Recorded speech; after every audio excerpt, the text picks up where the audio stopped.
Allahu ta'ala fi kitabihil mubin wa huwa asdaqul qa'ilin. A'udzu billahi minasyaitonir rajim.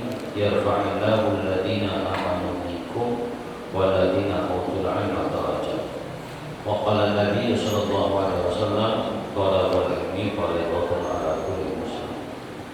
Shadaqallahu maulana al-'azim wa shadaqa rasuluhul karim wa nahnu 'ala dzalika minasyahidin wa syakirina walhamdulillahi rabbil alamin. Al-mukarramun wal muhtaramun yang sama-sama kita hormati para guru, para asatidzah, khusus ada guru kita para Bapak ini, juga para ustadz yang lainnya yang mohon maaf saya tidak sebutkan satu persatu, insyaallah tidak mengurangi rasa ta'zim dan hormat saya kepada para guru sekalian. Kita doakan guru kita sehat banyak. Seluruh jamaah yang hadir mudah-mudahan pula diberikan ridha dan pahala yang diberikan oleh Allah Subhanahu wa taala. Kita baca membaca suratul Fatihah, mudah-mudahan segala doa-doa kita dijawab oleh Allah. Mudah-mudahan Allah sehatkan badan kita, Allah panjangkan umur kita, Allah berkahi kehidupan kita. Khusus juga kita doakan buat para sesepuh kita yang di sini, yang mudah-mudahan para sesepuh sehat selalu, diberikan berkah oleh Allah Subhanahu wa taala. Khusus adalah sesepuh kita Pak Rashid, mudah-mudahan selalu diangkat penyakitnya disehatkan. Ila ini al-Fatihah. Alhamdulillahirabbil alamin arrahmanir rahim maliki yaumiddin iyyaka na'budu wa iyyaka nasta'in shiratal ladzina an'amta 'alaihim ghairil maghdubi 'alaihim waladdallin. Bismillahirrahmanirrahim. Qala mu'allif rahimahullahu ta'ala wa nafa'ana bi ulumihi fid dharain. Qala rabbi shrah li sadri wa yassir li amri wa hlul 'uqdatam min lisani yafqahu qawli. Qalu subhanaka la ilma lana illa ma 'allamtana.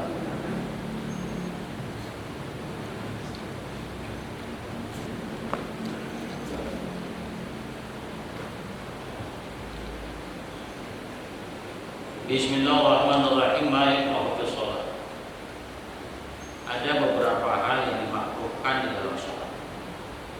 Hadirin yang dirahmati Allah, jika beberapa pertemuan lalu kita membahas tentang perkara-perkara yang disunahkan di dalam sholat, saya sampaikan bahwa sebagaimana definisi daripada sunnah itu adalah dikerjakan dapat pahala, ditinggalkan tidak apa-apa. Namun ketika seseorang meninggalkan dengan anggapan meremehkan, ya, bahkan menyatakan bahwa kesunahan itu tidak ada, ini sama halnya dia melawan hukum syariat. Jadi artinya kalau memang malas ngerjain sunnah, ya udah bilang aja malas, nggak usah bilang tiba sunnah. Nah ini meremehkan sunnah. Jadi kalau memang malas ngerjain, ya udah bilang malas saja.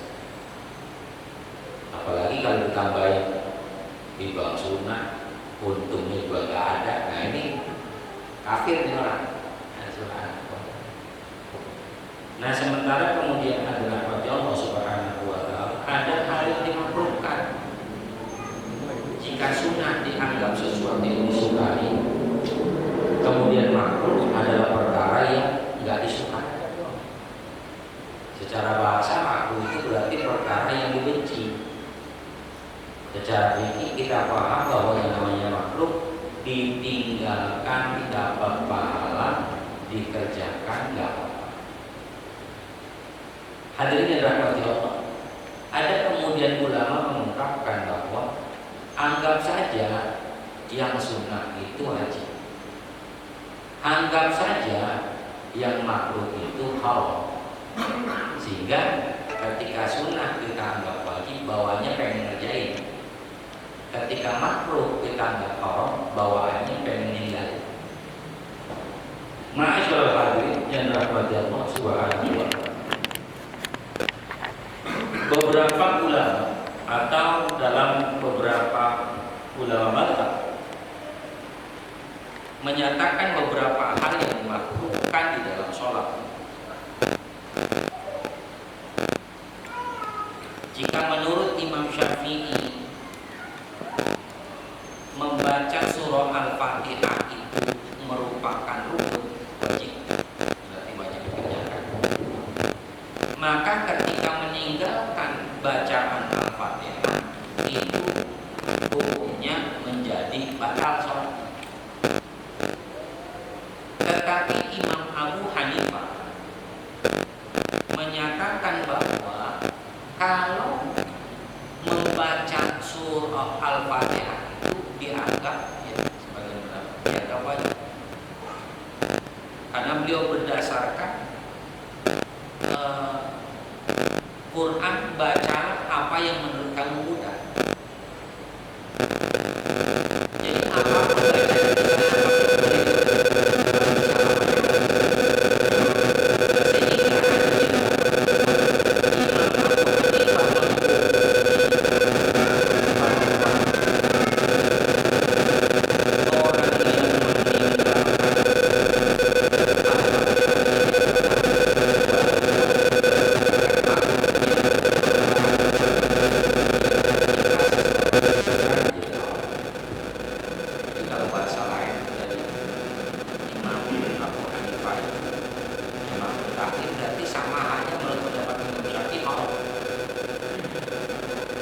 hadirin yang dirahmati Allah Subhanahu wa taala. Kemudian makruh hukumnya orang yang membaca saat disunahkan untuk dibaca keras jahar, tapi kemudian dia baca dengan cara sir. Sholat yang dibaca jahar kita tahu sholat maghrib, rakaat pertama, rakaat kedua. Isya, rakaat pertama, rakaat kedua. Subuh, ya seluruh rakaat kedua rakaat itu. Nah, yang jahar ini kemudian dibaca sir, pelan, maka hal demikian itu menjadi makruh.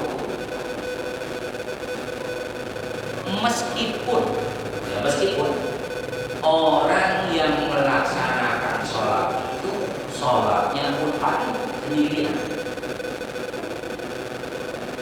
Jadi kalau sholat sendiri, Allahu Akbar, Bismillahirrahmanirrahim, maghrib,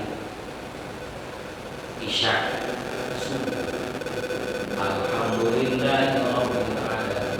Tapi kira-kira karena dia sholatnya sendirian, dia nggak usah kencang-kencang kayak imamin, ya anter-anter aja sholatnya pelan-pelan. Bagaimana kalau sholat subuhnya kesiangan, jam 7 misalnya, kan dilematis, mau kencang takut bocah tahu kita kesiangan, gitu ya. Mau pelan makro kan gitu. Hadirin yang dirahmati Allah Subhanahu wa taala, maka ketika ini berkaitan dengan tadi atau himbauan seorang, ini bagaimanapun ketika tulisannya hablum minallah dan hablum minannas, Allah seringkali menghukumi hablum minannas itu lebih dahulu. Jadi kalau misalkan seseorang ini malu keras-keras, maka baginya nggak ada kemakruhan. Jadi kalau sholat subuh kesiangan, kalau nggak ada orang kira-kira, itu tetap sunahnya dikeraskan bacaan. Tapi kalau sholat subuh kesiangan ada bocah kita, ada orang kita khawatir tahu, misalnya kita jadi malu, maka boleh itu suaranya dipelajari. Itu sama saya pernah bahas tentang bab mandi junub. Ya, saya ngerti. Mandi junub itu boleh separuh-separuh. Memang boleh. Ini hanya berlaku buat pengantin baru. Ya, pengantin lama mau udah berlaku, kasih ya. Bagaimana separuh-separuh itu Allah Subhanahu wa taala ketika misalnya sudah melakukan hubungan suami istri sebelum subuh nih dia mandi junub tapi palanya doang yang disiram. Nawaitul husna birabbil alamin. Badannya enggak. Kemudian dia lap. Ya. Dia tidur lagi misalnya. Ya. Kemudian menjelang subuh, hampir subuh dia bangun lagi melanjutkan bagian bawah karena dia malu, takut dikata mertua ini orang mandi mulu tiap pagi. Jadi harus anak karena hal demikian itu diboleh. Ya, tapi sekali lagi ini berlaku iman khusus darurat buat pengantin baru. Pengantin lama bodo amat ya, mandi keok kagak bodo amat. Aduh biasa.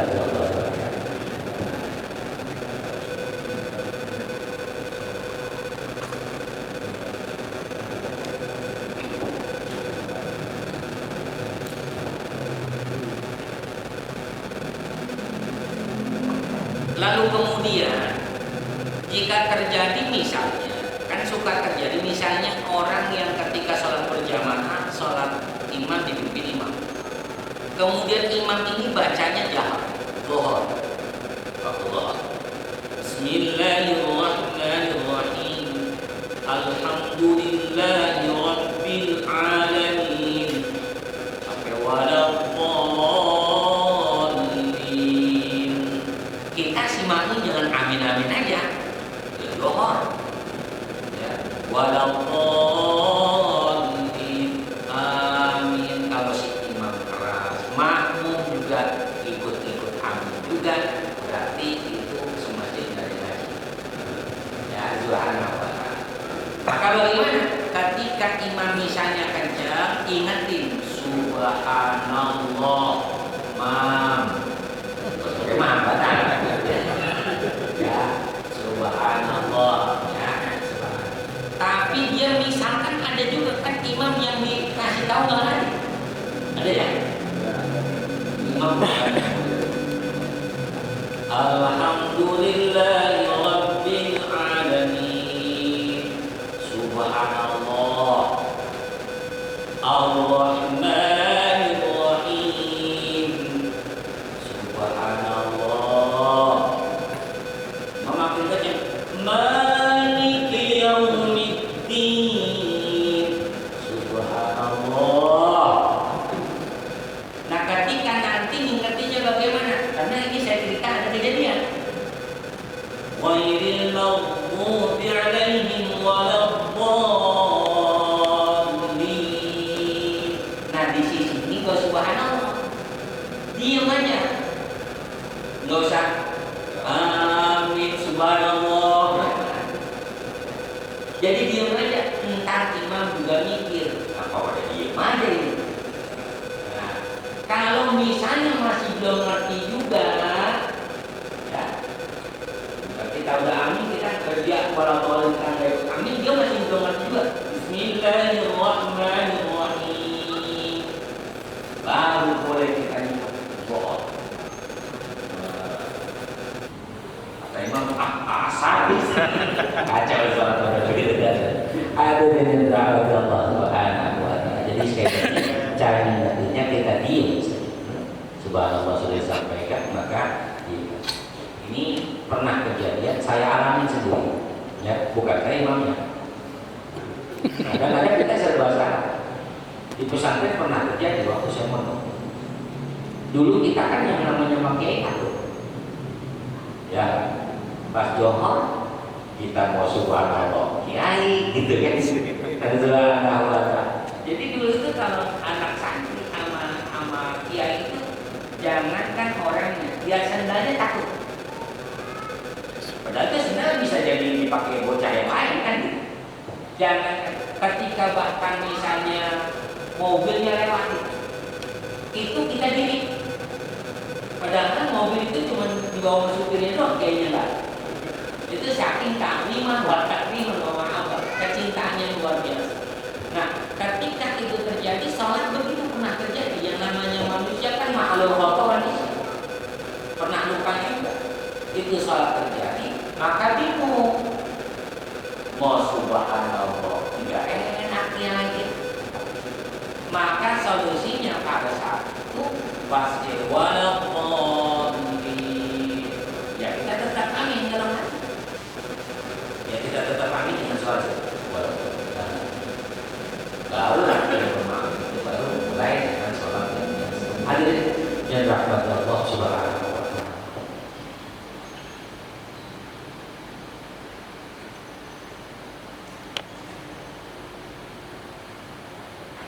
Kembali menurut Imam Hanafi bacaan Al-Fatihah itu merupakan kewajiban. Kemudian ketika seseorang meninggalkan bacaan Al-Fatihah dianggap makruh tahrim, artinya perkara yang haram juga. Dan beliau menyampaikan bahwa watasimus sholat itu kan orang yang meninggalkan kewajiban sholatnya di dalam sholatnya dianggap sah. Ya, laki jadi ada. Tetapi menurut beliau, meskipun itu sah dan melakukan perkara yang haram, tetap sholatnya wajib diulangi juga. Ya bagaimana sih? Tapi sah tapi suruh ngulangi. Hadirin yang dirahmati Allah Subhanahu wa taala, ya secara hukum itu sah.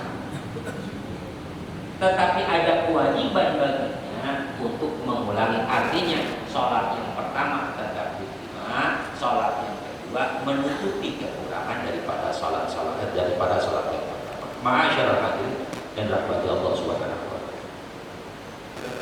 Kemudian tarku sunati min sunani sholati anda kata kitkanai awil tawajjuh awil tasbihi fir ruku'i awil sujudi awil takbiri wa tasmi wa tahmid awrat rasi aw khaffihi fir ruku'i at-takbir awsan min yadayhi wa hadha tawajjuh.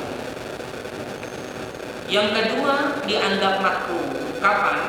Ketika meninggalkan kesunahan, meninggalkan satu sunnah dari beberapa yang disunahkan amdan dengan sengaja.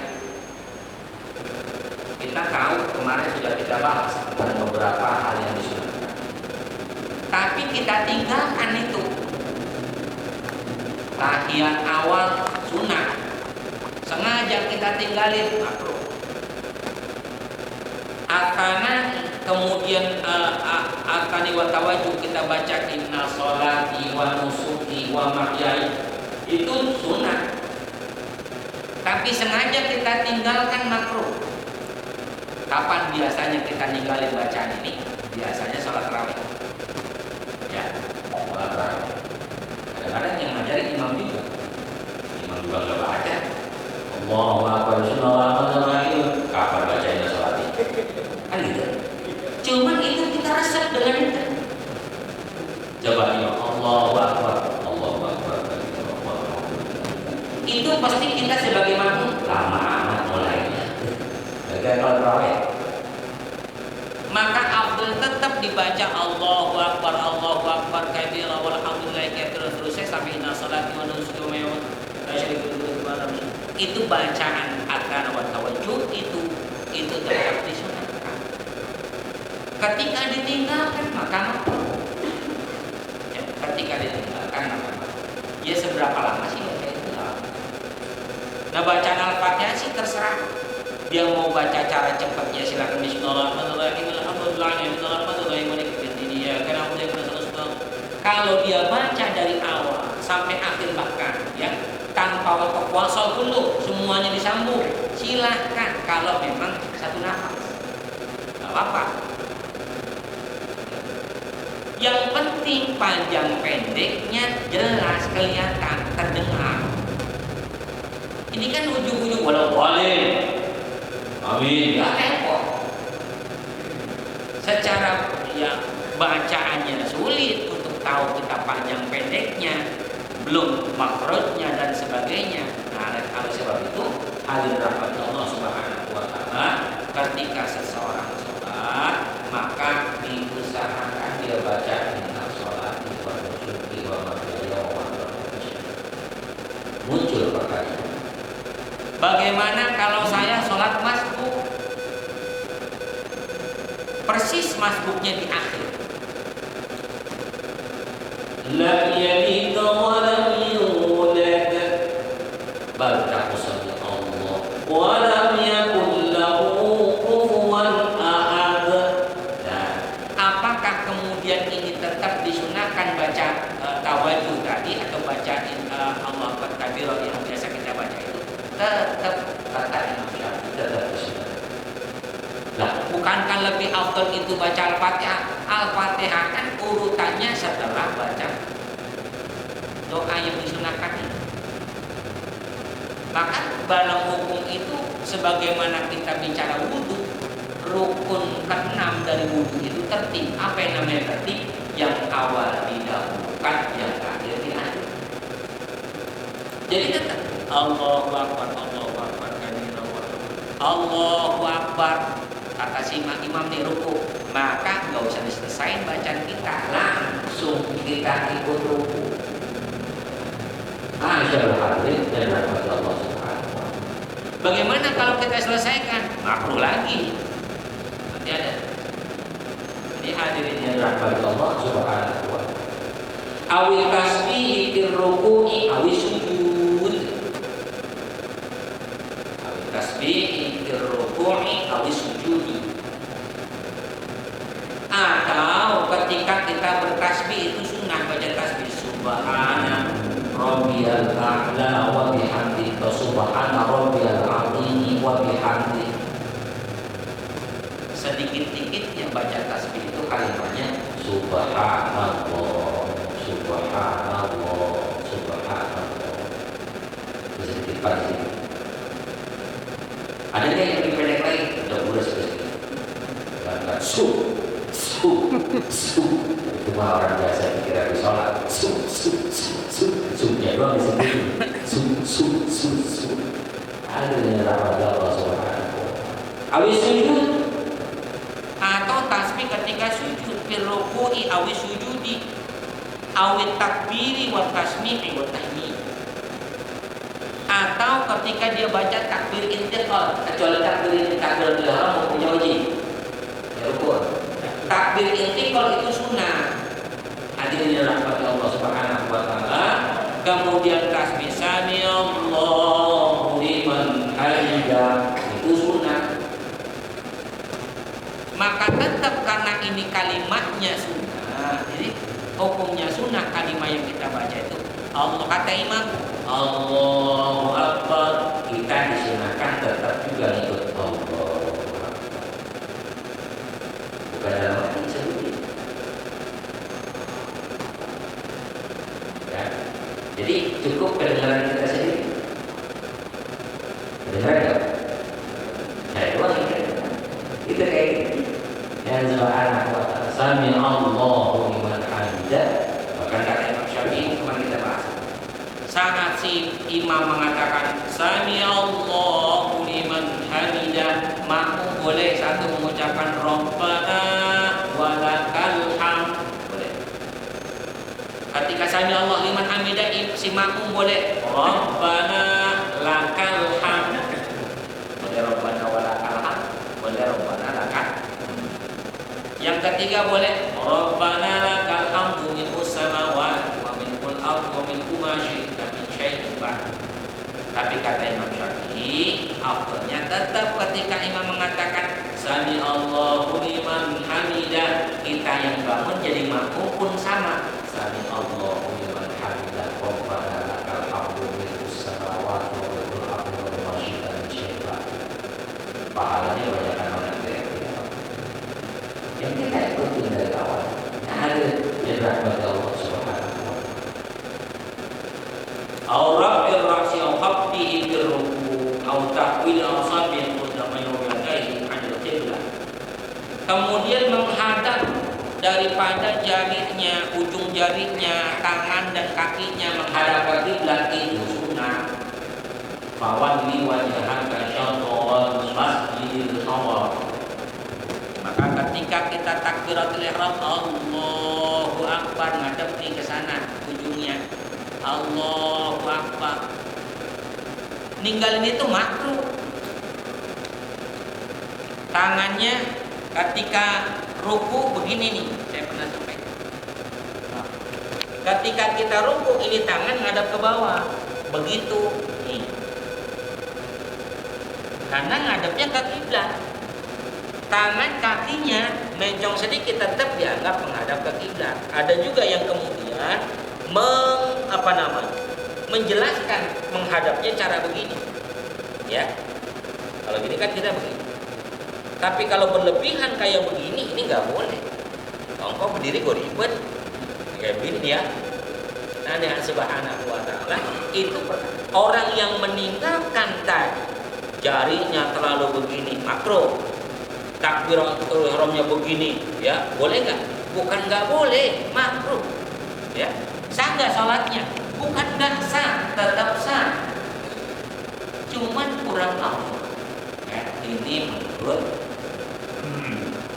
para ulama. Hadirin yang dirahmati Allah Subhanahu wa Ta'ala. Kemudian menurut Imam Malik, baca ta'awud dan basmalah qabla al-Fatihah Rasulullah jadi nafsu wa taqwa ulama al-Arab.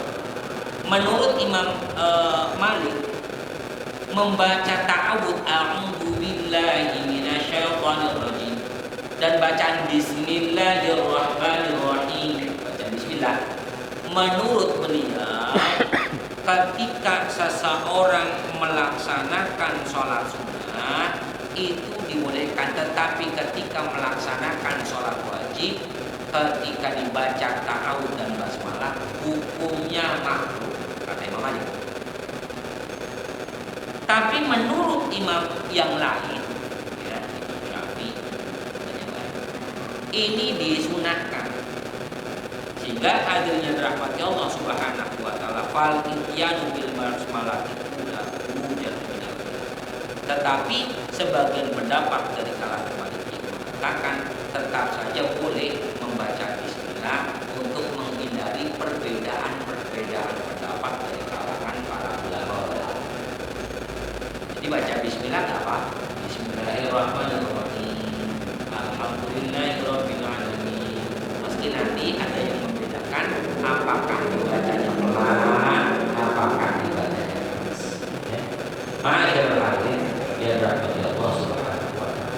Tapi kalau di kita nih, khususnya di Al-Mutakin, ya, kita bicara di Indonesia, sebab akan beda-beda ya. Jadi di Al-Mutakin ini karena kebanyakan bacanya bismillahirrahmanirrahim, alhamdulillahirabbil alamin, berarti afdalnya di Al-Mutakin kalau imam baca Al-Fatihah diafdalkannya atau afdalnya baca bismillahirrahmanirrahim awal Al-Fatihah. Bagaimana kalau ternyata ada imam di Al-Mutakin nggak pakai bismillahirrahmanirrahim Al-Fatihahnya? Ya paling bertahan 2 hari jadi imam di sini. Wah, udah jadi jangan pakai hati-hati kan gitu biasa. Ya.